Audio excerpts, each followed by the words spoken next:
네, 다음으로는 단모음을 이제 분류하는 기준에 대해서 알아보도록 할게요.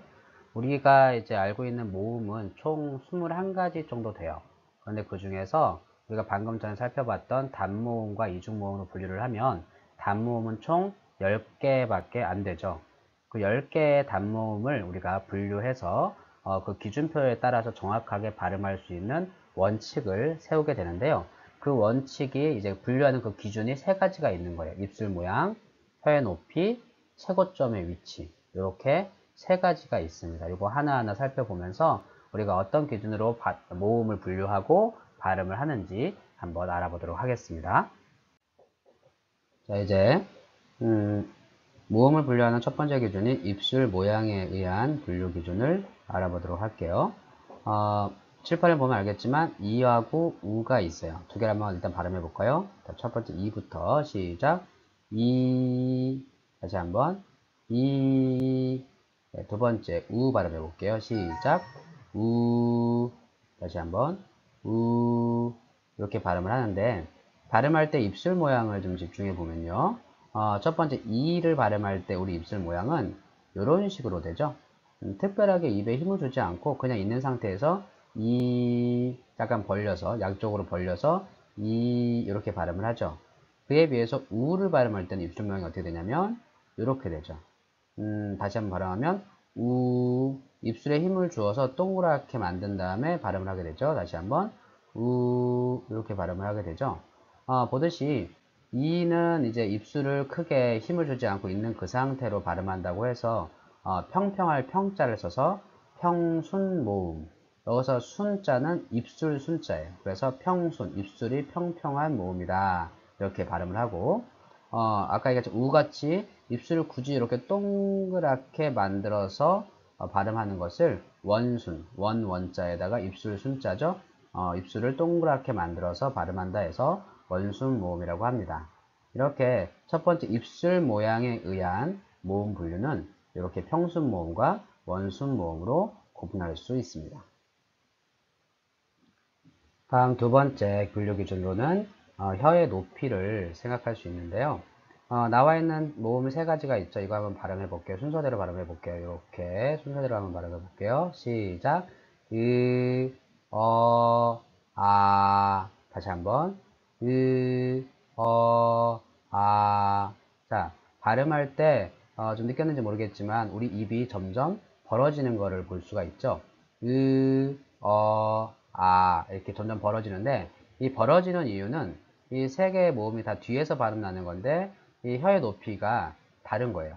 이 같은 경우는 제일 위에 있고 그 다음에 그 중간에 어가 발음되고 맨 밑에서 아가 발음 나는 거죠. 그래서 이렇게 하면서 점점 혀의 높이가 낮아지는 걸 느낄 수가 있을 거예요. 입이 벌어진다는 것 자체가 이렇게 우리의 입이 벌어지는 것이 결국 혀의 높이가 위에서부터 이렇게 내려온다는 거거든요. 이렇게 혀의 높이가 달라지는 걸 느낄 수 있는데 이럴 때 맨 위에서 발음되는 같은 모음을 고모음, 그 다음에 같은 모음을 중모음, 그 다음에 같은 거를 저모음이라고 하죠. 높이에 따라 고, 중, 저 이렇게 우리가 모음을 분류할 수 있습니다. 예, 세 번째 마지막으로 혀의 최고점의 위치에 대해서 알아보도록 할게요. 나와 있는 모음 두 개 역시 발음해 볼게요. 이부터 발음해 볼게요. 시작. 이. 다시 한번. 이. 자, 두 번째 발음해 볼게요. 시작. 다시 한번. 자, 이렇게 발음했을 때 이를 발음하다가 으를 한번 옮겨 볼게요. 이 하다가 으를 한번 옮겨 볼게요. 시작. 다시 한번 해볼게요.